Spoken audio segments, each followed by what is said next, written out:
നമസ്കാരം. സിറ്റി ന്യൂസിലേക്ക് സ്വാഗതം. പുതിയ തെരുവിലെ ഗതാഗത പരിഷ്കരണം. ജനദ്രോഹ വ്യാപാരി വിരുദ്ധ നയങ്ങൾക്കും അധികാരവർഗ ഭീകരതയ്ക്കും എതിരെ വ്യാപാരികൾ കടയടപ്പ് സമരവും ചിറക്കൽ പഞ്ചായത്ത് ഓഫീസ് മാർച്ചും ധർണയും സംഘടിപ്പിച്ചു.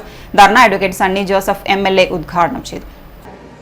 യാത്രക്കാർക്കും വ്യാപാരികൾക്കുമുള്ള പ്രയാസങ്ങൾ പരിഹരിക്കാൻ ചിറക്കൽ പോസ്റ്റ് ഓഫീസിനു മുന്നിൽ ബസ് ബേ നിർമ്മിച്ച് ബസ് സ്റ്റോപ്പ് പുനഃസ്ഥാപിക്കുന്നതിനും പുതിയതെരു ടൗണിൽ കാട്ടാമ്പള്ളി റോഡ് ജംഗ്ഷനിൽ സ്ഥാപിച്ച കോൺക്രീറ്റ് വൻമതിൽ നീക്കം ചെയ്ത് മീഡിയൻ കുറ്റികൾ സ്ഥാപിക്കുക, പുതിയതെരു മാർക്കറ്റിനകത്ത് വാഹനങ്ങൾ കയറുന്നത് വൺ വേ ആക്കുക, പുതിയതെരു ടൗണിലെ തെരുവ് വിളക്ക് സ്ഥാപിക്കുക തുടങ്ങിയ പുതിയതെരു വ്യാപാരി വ്യവസായി സംരക്ഷണ സമിതിയുടെ ബദൽ നിർദ്ദേശങ്ങൾ അംഗീകരിക്കുക എന്ന ആവശ്യവുമായാണ് വ്യാപാരികൾ മാർച്ചും ധർണയും നടത്തിയത്.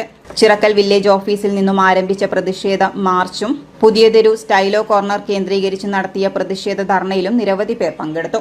നിരവധി ആളുകൾ ഈ സമീപ പ്രദേശങ്ങളുടെ ഒരു കേന്ദ്രമായിട്ട് തന്നെയാണ് ഈ വ്യാപാര കേന്ദ്രം പുതിയ തെരുവ് പ്രവർത്തിച്ചുകൊണ്ടിരിക്കുന്നത്. അവിടെ ട്രാഫിക് പരിഷ്കരണമൊക്കെ ആവശ്യമാണ്. പക്ഷേ ആ പരിഷ്കരണം ദ്രോഹ നടപടിയായിട്ട് മാറരുത്.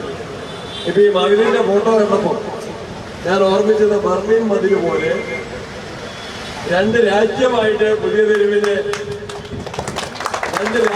തിരിക്കാം. അല്ലെങ്കിൽ ചൈനീസ് മതിൽ പോലെ. ഞാൻ ഒരു പ്രാവശ്യം ചൈനയിൽ പോയിട്ടുണ്ട്. ചൈനയിൽ ആദ്യം പോയാൽ ചൈനീസ് മതിലാണ് കാണുന്നത്. ചൈനയിലെ മതിൽ പോലെ അല്ലെങ്കിൽ ആറളത്ത് ഞങ്ങൾ പണിയാൻ ഉദ്ദേശിക്കുന്ന ആനമതിൽ പോലെ പുതിയ തെരുവിൽ ഒരു മതിലിന്റെ ആവശ്യമുണ്ട്. മനുഷ്യനെ വേർതിരിക്കുന്നതാണ് മതിൽ.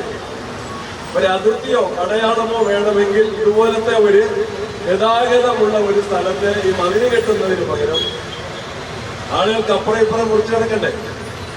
പണ്ട് എക്സ്പ്രസ് ഹൈവേ വന്നപ്പോൾ പറഞ്ഞൊരു ആക്ഷേപമുണ്ടായിരുന്നു, ഇപ്പുറത്തുള്ള പയ്യനെ അപ്പുറത്തെ പറമ്പിലേക്ക് മാറ്റി കെട്ടാൻ പറ്റുന്നില്ല എന്നാണ് ആക്ഷേപം പറഞ്ഞെങ്കിൽ ഇപ്പൊ ആളുകൾക്ക് അപ്പുറത്തേക്ക് നോക്കാൻ പോലും കഴിയുന്നില്ല. ഇതെന്തെങ്കിലും വിരോധമുണ്ടോ? മനഃപൂർവ്വമാണ്. വ്യാപാരി വ്യവസായി സംരക്ഷണ സമിതി ചെയർമാൻ കെ അബ്ദുൾ സലാം ഹാജി അധ്യക്ഷത വഹിച്ചു. കൺവീനർ സുനിൽ പോത്തൻ, IUML കണ്ണൂർ ജില്ലാ committee general secretary Ansari Thillankeri, KPCC member PV Rasheed, മനുഷ്യാവകാശ സമിതി കണ്ണൂർ ജില്ലാ കമ്മിറ്റി കസ്തൂരി ദേവൻ, BJP ചിറക്കൽ മണ്ഡലം കമ്മിറ്റി പ്രസിഡന്റ് രാഹുൽ രാജീവ്, കണ്ണൂർ ജില്ലാ Congress committee general secretary K Balakrishnan master, SDPI Kannur ജില്ലാ committee president Basheer Kannadiparamba, Kannur block panchayat member PO Chandramohanan, Aam Aadmi party Kannur ജില്ലാ committee Anappalli Gopalan, welfare party Azhikode മണ്ഡലം committee president PK Abdul Salam Haji, KVVES Kannur ജില്ലാ കമ്മിറ്റി വൈസ് പ്രസിഡന്റ് രാജൻ തീയറേത്ത്, വ്യാപാരി വ്യവസായി സമിതി Kannur area committee president AP Abdul Rahman തുടങ്ങിയവർ സംസാരിച്ചു.